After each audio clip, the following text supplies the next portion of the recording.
voy a contar la idea muy brevemente y simplificada del método basado en Shapley Values, que se llama método SHAP. Se conoce como SHAP o Shapley Values en honor a Lloyd Shapley, que fue un economista y matemático norteamericano. En el año 2012 ganó el premio Nobel de Economía por sus investigaciones. Y básicamente trabajó Lloyd Shapley en teoría de los juegos y analizó un método y desarrolló un método óptimo de asignación de contribuciones a métodos cooperativos de jugadores. Y esta es una idea que se presta fácilmente a su aplicación al Machine Learning, y eso es lo que voy a tratar de contar ahora más o menos rápidamente. Para eso voy a volver un segundito al ejemplo original, pensando que tratamos de explicar en este ejemplo para la instancia 1 cuál es la contribución, por ejemplo, del feature x1 igual a 8 a este valor de output que tenemos acá. Y la idea del método SHAP es la siguiente, por lo menos una de las versiones en una de las aproximaciones. Y la idea es la siguiente. Pensemos que queremos estimar este efecto de x1 igual a 8. Una posibilidad sería aleatorizar los valores de x1, x2, x3, o sea, asignarle un valor cualquiera aleatorio, por ejemplo, x1 igual a 7, x2 igual a no, y x3 igual a 23, por ejemplo, por azar podría quedar este mismo valor, evaluar la caja negra y tener nuestra predicción, y hacer eso muchas veces aleatorizando los valores de las tres variables y promediando el resultado. Eso sería el promedio, ese sería básicamente el valor output promedio sin ningún efecto de x1 igual a 8. Y ahora podríamos hacer el mismo procedimiento de la misma manera que antes, pero teniendo el cuidado de dejar siempre x1 igual a 8 y asignar aleatoriamente valores a x2 y a x3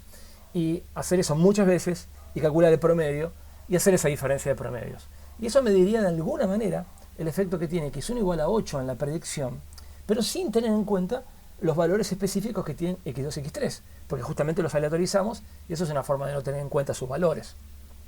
Pero claro, eso es una parte de la contribución de x1 igual a 8, porque también debería evaluar cuál es la contribución de x1 igual a 8 cuando tengo x2 igual a sí. Y ahí la idea es la misma. Lo que tengo que hacer ahora es aleatorizar, por un lado, valores de x3, dejar siempre fijo x1 igual a sí, y aleatorizar los valores de x1 también, para no tener en cuenta el efecto x1 igual a 8, y después hacer lo mismo, pero ahora sí fijando el valor de x1 igual a 8 y hacer esa diferencia de promedios. Y esa diferencia de promedios me daría el efecto de x1 igual a 8 cuando no tuve en cuenta la variable x3, pero sí tuve en cuenta la variable x2. Y también podría hacer la misma lógica, pero ahora teniendo en cuenta la variable x3 y no la x2, o teniendo en cuenta las dos variables. Y ahí uno empieza a darse cuenta que si este método de SHAP lo que hace es hacer estas aleatorizaciones, teniendo en cuenta cuándo tengo o no tengo x1 igual a 8, y teniendo en cuenta si están presentes los valores fijos de las otras covariables o no, en este caso ahora sí estamos teniendo en cuenta todas las combinaciones posibles de qué variables tengo en cuenta o no tengo en cuenta para el efecto de x1 igual a 8. Y ahora vamos brevemente a la formulita de Shapley Values, que consiste en lo siguiente, que es B es el valor que arroja la caja negra, y básicamente esta es la diferencia entre el valor que arroja la caja negra cuando tengo en cuenta el feature I. Pensemos por un segundo en nuestro ejemplo particular, I es el feature 1, en particular 1, x1 igual a 8. Entonces, lo que hace este método de Shapley Value para evaluar la contribución del feature I es mirar las diferencias entre la evaluación de la caja negra cuando se incluye el feature I y cuando no se incluye en ciertos subconjuntos, y eso es lo que representa esta S, de qué variables son tenidas en cuenta o no tenidas en cuenta. Y lo que hace el método es recorrer todos los subconjuntos posibles de variables a ser tenidas o no tenidas en cuenta. Y recordemos acá con ser tenido o no tenido en cuenta, era esta idea de si es tenido en cuenta dejo fijo su valor, si no es en el valor que tiene, y si no es tenido en cuenta lo aleatorizo. Y lo que va a hacer es mirar todas las combinaciones posibles de variables a ser tenidas o no ser tenidas en cuenta, y siempre hago la diferencia entre aparece el subconjunto de variables a ser tenidas o no tenidas en cuenta con el feature iésimo o sin el feature iésimo. Y esa diferencia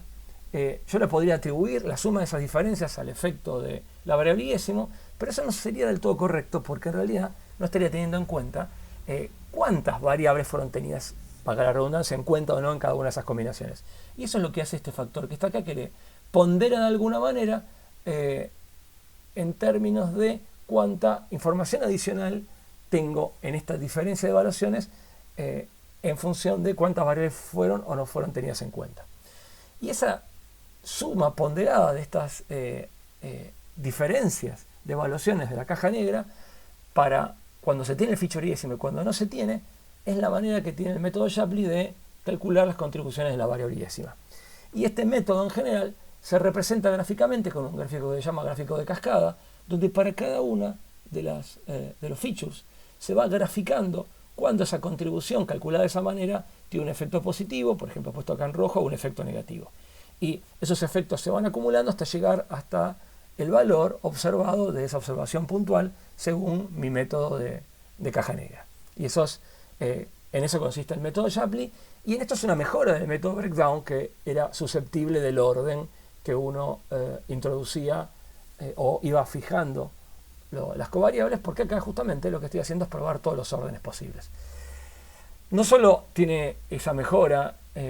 este método, sino que aparte se puede demostrar, y esa fue la contribución de Lloyd Shapley, que este es un método óptimo si uno define una cierta cantidad de axiomas de propiedades benéficas de que un método de evaluación de contribuciones sea aditivo. Este método es el único método óptimo en una serie de axiomas que no nos vamos a meter, pero